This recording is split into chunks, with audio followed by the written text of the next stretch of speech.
10 laws govern almost every room you have ever walked into, and nobody told you what they were.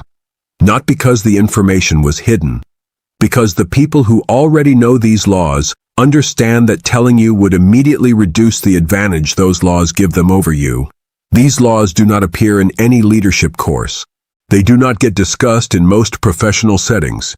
They operate entirely in the open, in plain sight, in every relationship and organization and social group you have ever been part of, and the only thing that makes them invisible to most people is that nobody ever named them out loud.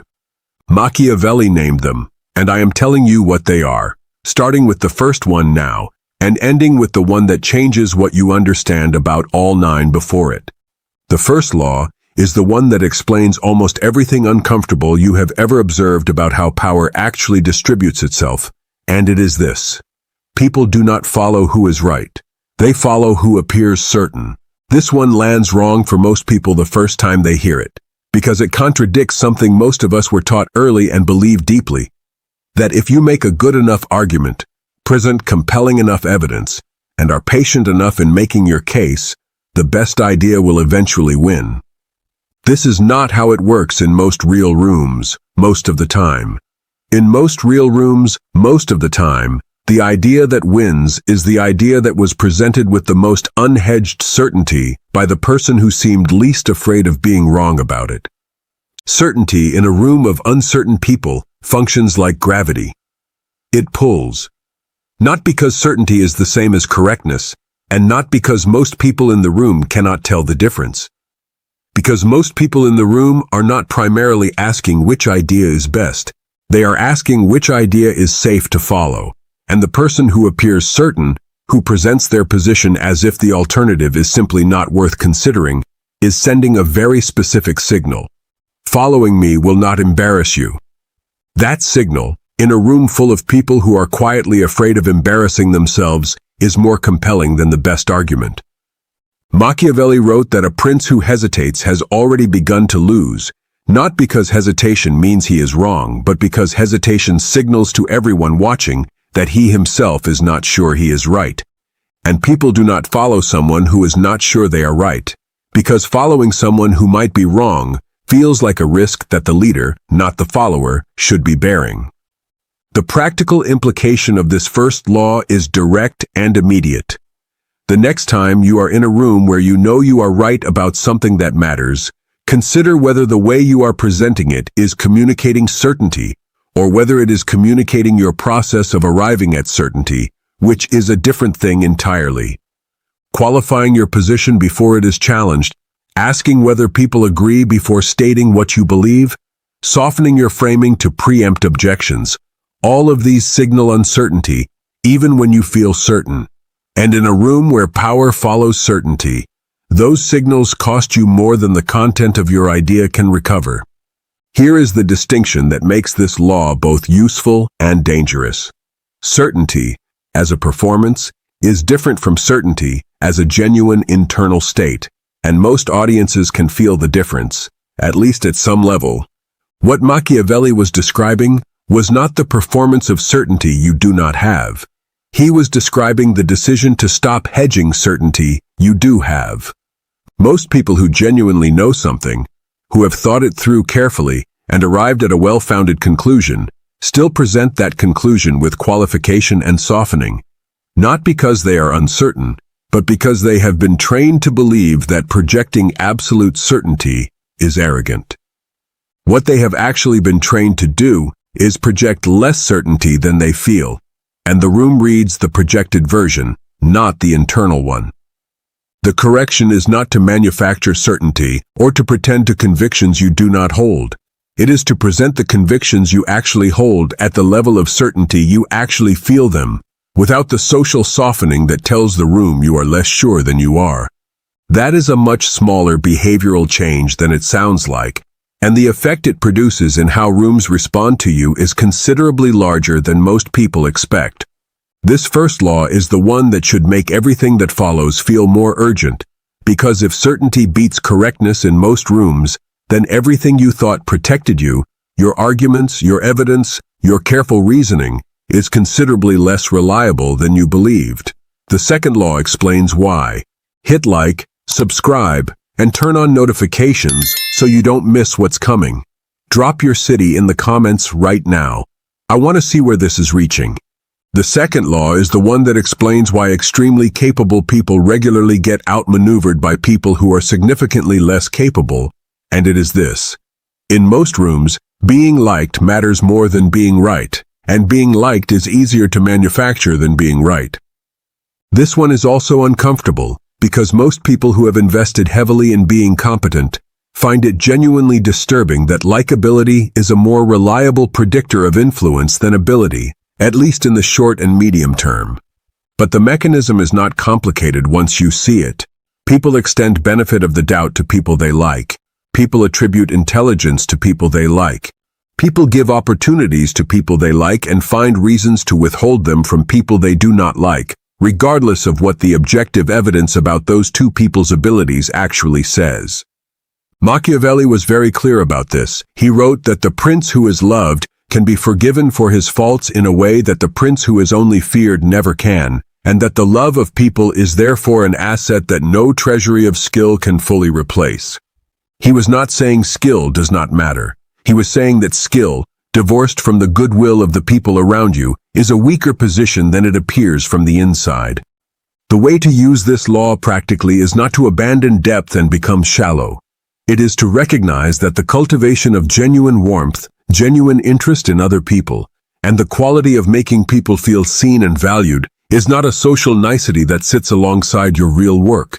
It is part of your real work, in any environment where what you produce depends on what other people decide to give you access to. And in most environments, it does. There is an important distinction here that Machiavelli was careful about. Manufactured likability, being warm as a strategy without the genuine care that makes warmth real, is both less effective and more fragile than the real thing. People sense the difference between someone who is interested in them and someone who is performing interest, usually without being able to articulate exactly how they know. The kind of likability that functions as the second law describes is built on genuine attention, genuine curiosity, and the specific practice of making the other person feel that your attention was actually on them rather than on what you were about to say next. That is not a performance. It is a discipline. And it is a discipline that most people who are primarily focused on their own competence have never developed as deliberately as their competence, because the educational and professional systems most people pass through reward competence far more visibly than they reward the ability to make people feel genuinely valued. The person who develops both is operating with an advantage that neither competence nor warmth alone can match. What connects this second law to the third is something Machiavelli noticed that most people miss even when they understand the first two. Because once you understand that certainty beats correctness and likability beats ability, the obvious next question is, what beats likability? The third law is this: information beats both. Not all information, specifically, the information other people do not know you have about them. Machiavelli wrote that the man who knows more about those around him than they know about him holds the most stable power available, because his position does not depend on their goodwill remaining constant or on his performance remaining flawless. He can see what is coming because he has invested in understanding it. He can adjust because he understood before others did that adjustment was necessary.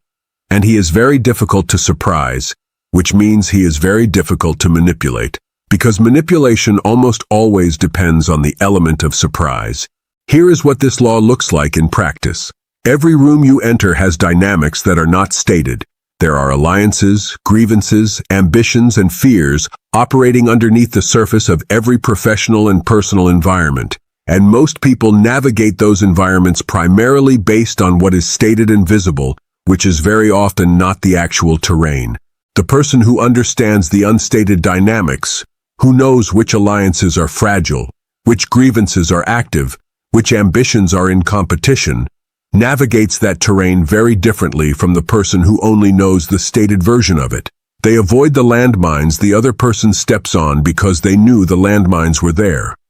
Building this kind of information requires nothing more than consistent, genuine attention.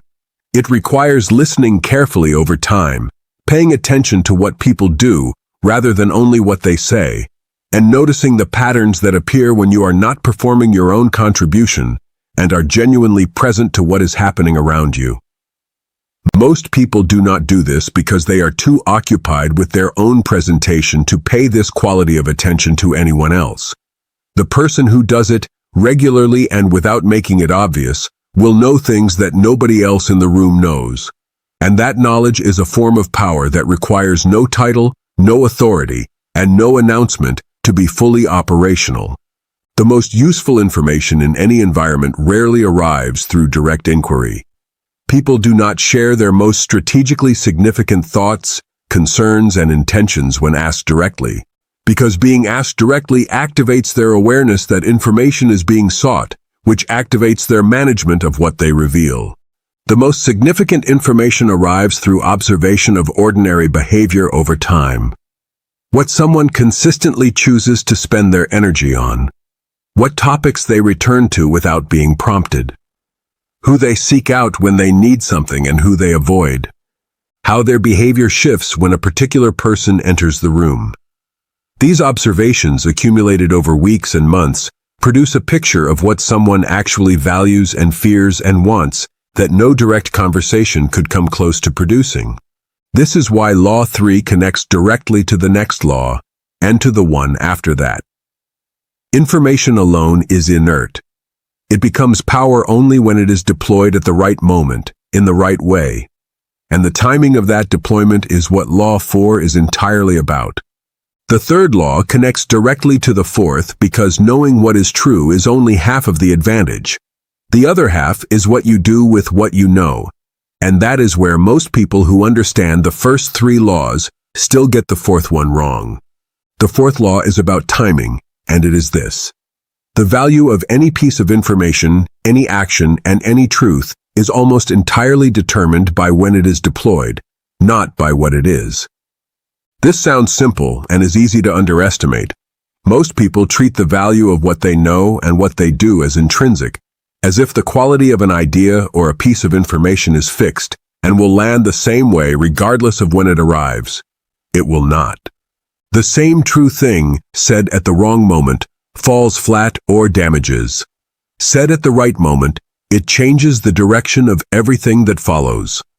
The same action, taken before the conditions are right, fails. Taken at the moment the conditions demand it, it appears inevitable. Machiavelli wrote about this with the specific clarity that comes from watching effective people operate. He observed that the most effective men he encountered seemed, to observers, to be either very lucky or very prescient, when in fact they were neither. They had simply developed the discipline of holding their position, their argument, their action, until the room was ready to receive it in the way they intended. They were not waiting passively. They were watching actively for the moment, when what they had prepared would land as it was designed to land. The practical development of this is a discipline of restraint that is counterintuitive for most people, because the impulse when you have something good is to deploy it immediately. Restraint feels like loss of the moment, but the moment you think is the right moment is very often not the right moment, because the right moment is defined not just by what you have, but by whether the conditions are right for it to land as intended. The room's attention, the relevant person's emotional state, the sequence of what has been said before, the specific context this moment sits inside, all of those affect what your truth or your action will produce. Most of those conditions are not in your control, but you can wait for them to align rather than deploying before they do. Here is a practical signal that the right moment has arrived, because waiting for conditions to align can sound vague and is easier said than done. The right moment is typically characterized by two things being present simultaneously. The other person is in a receptive state, meaning they are not currently in a defensive or reactive posture, and the framing you need for your truth or your action to land correctly is already present in the conversation without you having to construct it from scratch. When those two conditions are present, the deployment of what you have prepared feels almost effortless. Because you are not fighting the conditions, you are using them. And effortless deployment, in a room that was watching, reads as the authority that comes from knowing exactly what you are doing.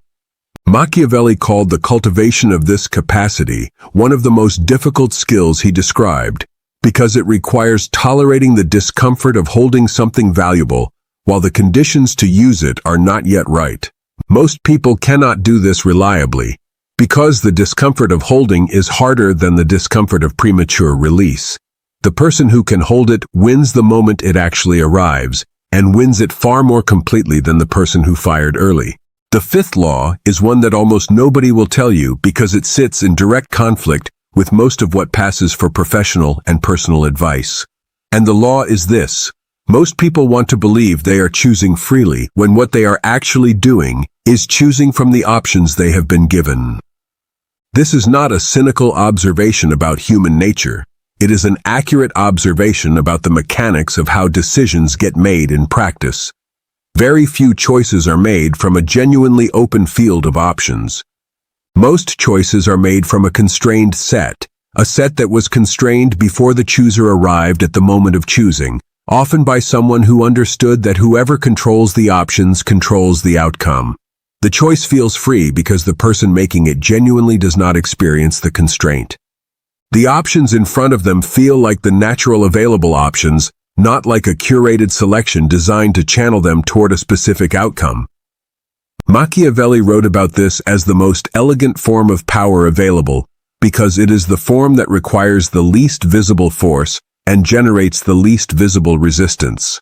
The man who presents his preferred outcome as simply one of three reasonable choices, where the other two are actually not desirable, has moved the person in front of him toward his intended outcome without appearing to have done anything at all.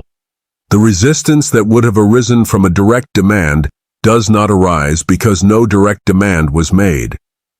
The person arrives at the desired conclusion and experiences it as their own decision, which means they defend it as their own decision, which means the person who engineered the options has accomplished their goal and acquired an ally who believes they chose freely.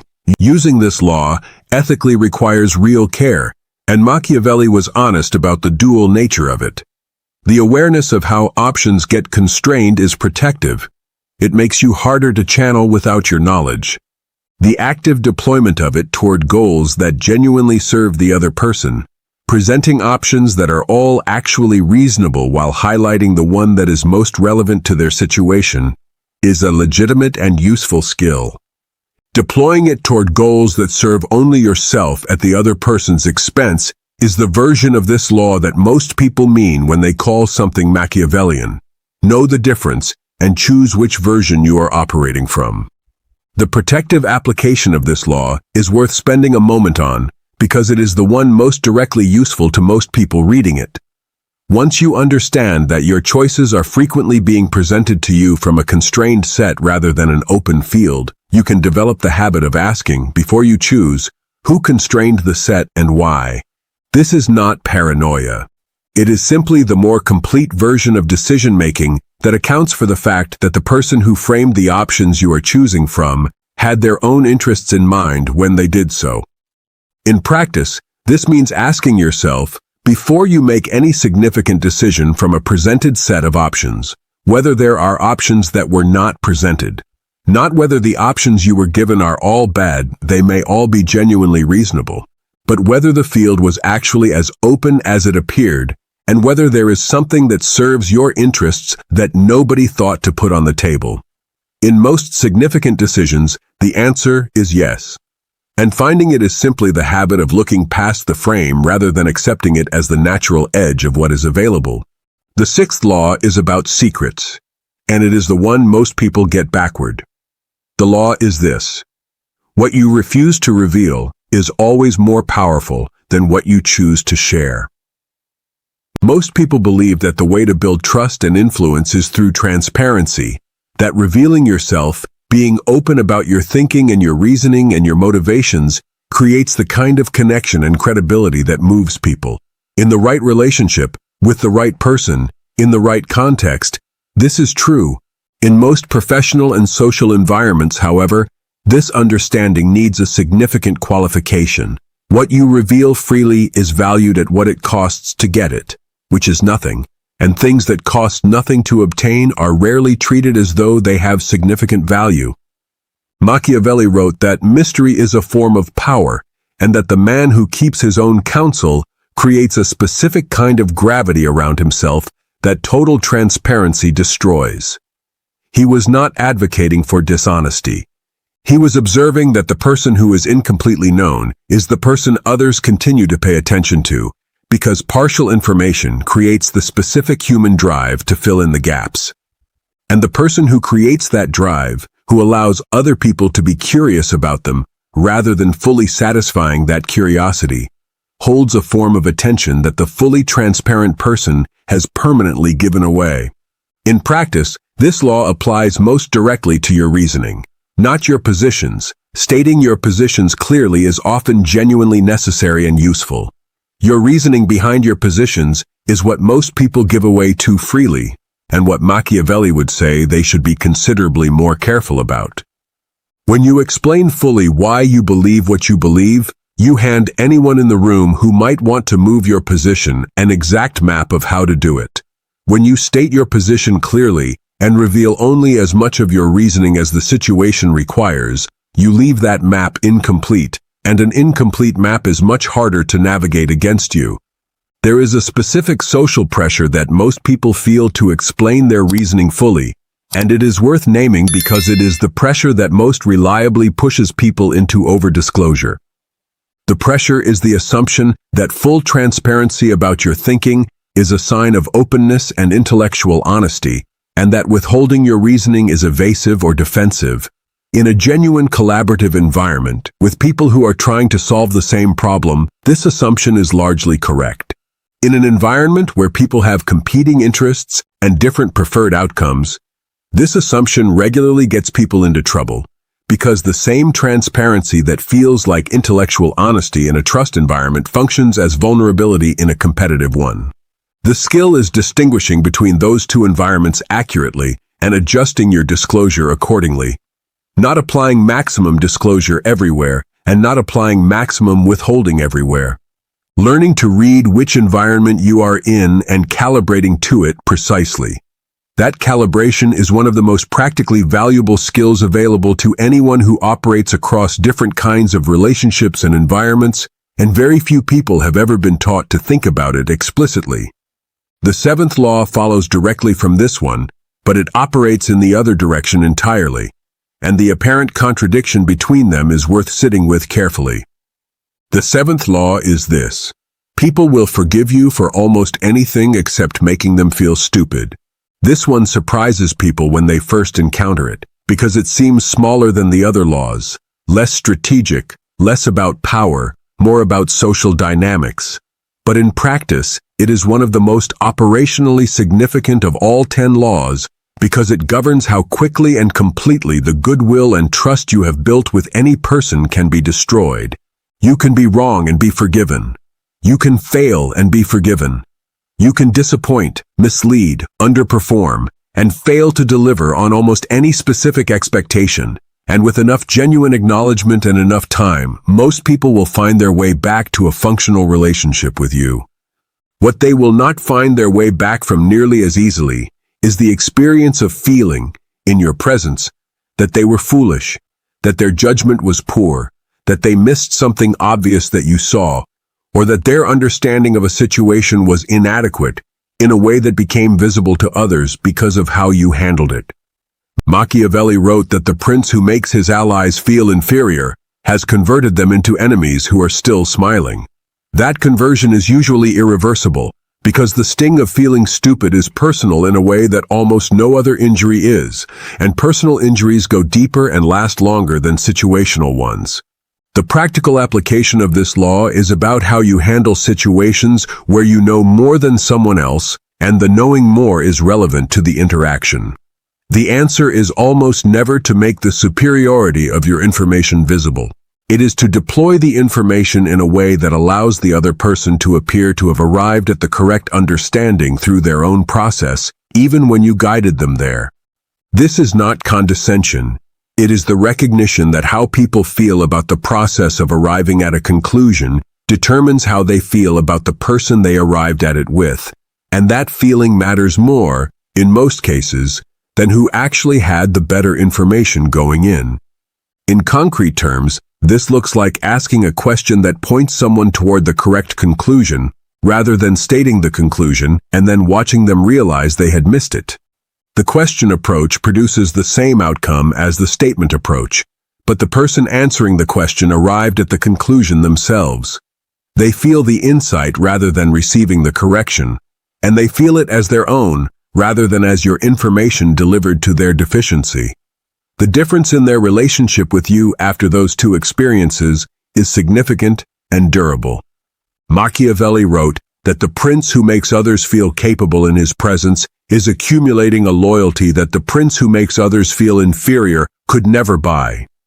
Capability is one of the things people most want to feel, and the person who creates the conditions for others to feel it, rather than contrasting their own competence against others' limitations, builds relationships with a stability that no amount of raw performance can replicate. The eighth law is this: the person who controls the pace of any interaction controls its outcome. Most people have no idea they are setting a pace in any conversation, meeting, or negotiation, because pacing is one of the most invisible of all the variables in any interaction. They are simply responding at whatever speed feels natural to them in that moment. But the speed at which you respond to questions, the length of your pauses before speaking, the rate at which you move from topic to topic, the willingness to let silence exist without filling it, all of these communicate something about your internal state and your level of certainty or anxiety that the other person reads, whether they are doing so consciously or not. Machiavelli wrote that the man who appears unhurried has claimed the authority of patience, whether or not he is actually patient. And the claim, once made visible through behavior, is treated as real by everyone around him. Unhurried behavior reads as the behavior of someone who does not need to rush, which in most contexts means someone who is not under pressure, which means someone whose position is strong enough to afford the luxury of time. And positions that read as strong tend to be treated as strong, regardless of whether they actually are.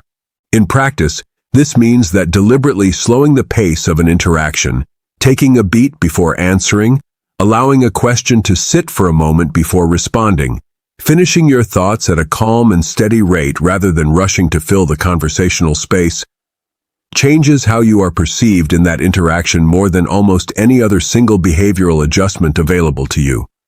It requires no additional preparation, no additional skill, no additional knowledge. It requires only the willingness to resist the anxiety that drives most people to respond immediately, and to replace that anxiety with the practiced quality of someone who is simply not in a hurry.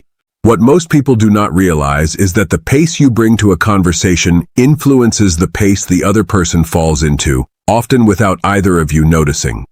When you slow down, most people will eventually slow down to match you, because a conversation running at two different speeds is unstable, and the brain naturally wants to resolve the asymmetry. The person whose pace is slower tends to be the one the conversation adjusts toward, not the other way around. Which means that the person who is unhurried is not just appearing to control the pace, they often actually do control it. This applies in the other direction as well. When you sense that someone is trying to rush you, pressing you for a quick response, creating a sense of urgency around a decision that does not actually have to be made immediately, slowing your pace is one of the simplest and most effective things you can do to break the frame of urgency they have created. A simple pause, a deliberate breath, a calm, "let me think about that for a moment," reasserts that the timeline is yours to set, not theirs. And once you have reasserted it, it tends to stay reset for the remainder of the interaction. The ninth law is the darkest one in this list before the final one, and it is this: most people are not fighting you. They are simply prioritizing themselves, and that priority will cost you as reliably as if they were your active enemy. Perhaps more so, because at least enemies require your attention. This law is uncomfortable in a specific way that the others are not. Most of the others describe external dynamics that you can learn to work with or protect yourself from. This one describes something about human nature that applies universally, including to you. The people in your life who are not actively trying to harm you will nonetheless make choices that disadvantage you when those choices serve their own interests, not out of malice, not out of betrayal, simply because that is what people do. And if you are operating with the expectation that people will treat your interests as a meaningful counterweight to their own, you will be surprised, repeatedly, in ways that would not surprise you if you had accurately accounted for this reality from the beginning. Machiavelli wrote about this as the single most common error he observed in powerful men who fell. Not that they were surrounded by enemies. That they were surrounded by people who were not enemies as long as it cost nothing to be allies, and who became functionally indistinguishable from enemies the moment alignment with them became expensive. He called this the nature of men, not as a condemnation but as an observation. Men serve their own interests. The person who accounts for this in how they structure their relationships, their agreements, and their alliances will not be surprised when it manifests. The person who does not account for it will call it betrayal when it was simply human nature operating exactly as it always does. The way to work with this law is not cynicism. Cynicism produces a kind of defensiveness that cuts you off from the genuine cooperation and goodwill that are also real and available in the same world where these laws operate. The way to work with it is accuracy. You build agreements and structures that account for the fact that people's continued alignment with you depends on their continued belief that alignment serves them, and you invest in making sure that belief remains true, rather than assuming it will remain true on its own. The relationships and alliances that survive are the ones that are structured so that both sides have ongoing reasons to maintain them. Everything else is simply hope, and Machiavelli had a consistent view of hope as a strategic foundation. Here is what this looks like in practice. Because the abstract version of this law can feel cold, and the practical version is considerably more human. It means that when you build a relationship or a professional alliance, you think explicitly about what the other person is getting from it, not just what you are getting. Not as a calculation of whether the trade is fair, but as an ongoing investment in making sure the other person's experience of the relationship continues to be one they want to maintain. When you do this consistently, something interesting happens. The relationships that are genuinely good for both parties become more stable and more durable, and the ones that are not good for both parties become visible much earlier, when there is still time to adjust the terms, or honestly reassess whether the relationship makes sense. This is Machiavelli's most human observation in this entire list. The person who structures their alliances so that the other party has genuine ongoing reasons to maintain them is not being calculating. They are simply paying attention to whether the relationship is actually working for both people and doing something about it when it is not. That is not cynicism. It is care, expressed in structural rather than sentimental terms. The 10th law is the last one, and it is the one that reframes everything that came before it. I have been building toward it since the beginning of this video, and now that you have the other 9, you are ready to hear it clearly. You operate by these laws too, not because you are corrupt or calculating, but because these laws describe how human beings actually function under conditions of uncertainty, scarcity, and competition, and you are a human being operating under those conditions. When you lead with certainty in a room because the room will follow certainty over correctness, you are deploying Law 1. When you invest in being liked because you understand that likability opens doors that competence cannot, you are deploying Law 2. When you manage the information you reveal because you understand that mystery creates attention, you are deploying Law 6. When you become impatient with someone who holds a position you could easily disprove because dismantling their position publicly would make them feel stupid, you are navigating Law 7. These behaviors are not reserved for Machiavellian manipulators operating from bad faith. They are the ordinary daily operations of anyone who is trying to function effectively in the company of other people. What the 10th law adds to the first 9 is the recognition that your awareness of these laws now gives you access to a choice you did not clearly have before. Before you understood these laws, your deployment of them was largely automatic.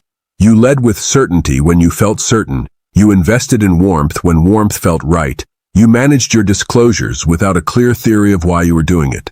Now you have a theory. And a theory gives you a vantage point that automatic behavior never does. You can look at what you are doing, why you are doing it, and whether what you are doing is serving the purposes you actually want it to serve. That vantage point is the most protective thing any of these 10 laws offers. Not the ability to deploy any of them more skillfully, though that matters. The ability to see them operating, in yourself and in others, and to make deliberate choices about your participation in them, rather than simply being carried along by dynamics you never noticed were there. Machiavelli's deepest and most misunderstood point was not that these laws are tools of the cynical. It was that these laws are the actual terrain of human social interaction, and that pretending they are not, choosing to believe that the world operates on the good faith exchange of honest merit while the actual world operates on these laws, does not make you virtuous. It makes you vulnerable. It makes you the person who is operating on a map that does not match the territory, and who is therefore regularly surprised by outcomes that would not surprise anyone who is reading the actual terrain. Knowing these 10 laws gives you one thing above all others, not the ability to manipulate people, though they can certainly be used that way, and Machiavelli was honest about that possibility. The ability to see accurately, to understand what is actually happening in a room, why people are actually behaving the way they are behaving, what is actually driving the outcomes you are observing. And that accuracy, once you have it, changes everything.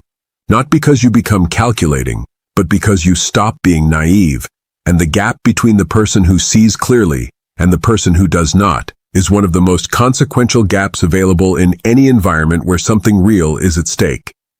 The question the 10th law leaves you with is the hardest one in this entire video. It is not about other people. It is this. Now that you know these laws, and now that you can see yourself in them, what are you going to do with that knowledge? Because you have a choice that most people who learn these things never consciously make. You can use them defensively, to protect yourself from the ways these laws are currently operating against you without your awareness. You can use them constructively, to build the kind of genuine influence and durable trust that the deeper understanding of these laws makes possible. Or you can use them the way the word Machiavellian has come to imply, as tools of extraction and manipulation, deployed without regard for what they cost the people they are used on. Machiavelli described all 3 possibilities with equal clarity and left the choice to the reader. He knew that the awareness itself does not determine the use. That is always the person's decision. It is your decision now. 10 laws. 1 question. The question is entirely yours. Here is what you actually understand now that you did not understand 90 minutes ago, or however long you have been sitting with this. You understand that the rooms you have been walking into your entire life have been governed by rules that operate whether or not you knew they existed. That people who knew those rules have been, in many cases, using them in their interactions with you, not necessarily with malicious intent, but with an awareness that you did not have, and that therefore created an asymmetry you could feel but could not name. You now have the name for it. And naming something changes your relationship to it in a specific and important way. What was invisible and therefore unmanageable becomes visible, and therefore something you can make deliberate choices about. Not all of those choices will be the ones these laws point toward in their most strategic applications. Some of them will be choices not to use these laws in a particular situation, because the integrity of the relationship, or the kind of person you want to be, matters more than the strategic advantage available. That is a legitimate choice, but it is a choice you are now making consciously, rather than simply not making the other choice because you did not know it existed. The warning that Machiavelli attached to all of this, and he did attach a warning in various forms throughout his work, was that knowledge of how power actually works does not improve the character of the person who holds it. It simply amplifies what is already there. A person who is genuinely oriented toward the well-being of the people around them, who holds these laws with care and deploys them with restraint and honesty, will use this knowledge to build things that are more durable, relationships that are more genuine, and outcomes that actually serve the people they care about. A person who is primarily oriented toward their own advancement, who holds these laws without the constraints of genuine care for others, will use this knowledge in ways that damage the people around them and eventually damage themselves. Machiavelli described this not as a moral judgment, but as an observation about outcomes. The man who deploys these laws without restraint accumulates short-term advantage and long-term enemies. The man who deploys them with genuine care for others accumulates something more durable, genuine loyalty, genuine respect, and the specific kind of trust that comes from being someone who knew how to win and chose nonetheless to be someone worth trusting. Think back to where you were when this video started. Someone who sensed that the room was operating by rules you had not been taught, who watched certain outcomes accumulate for certain people in ways that did not map to any fairness or merit framework you had been given. That sense was accurate. The laws exist. They operate whether or not you know about them. The people who know about them are not operating with malice by default. They are simply operating with accuracy. You now have that accuracy. What you do with it will say something about who you are in a way that knowing the laws themselves will not. Drop your phrase in the comments if these 10 laws landed somewhere real for you. 3 words. I know the laws, not as a claim to power, as the simple, specific truth that you can now see what you could not see before, and that seeing it, honestly and clearly, is where every real choice that follows actually begins. There is a video that comes after this one that you will want to have seen this one before you watch. Do not skip the sequence.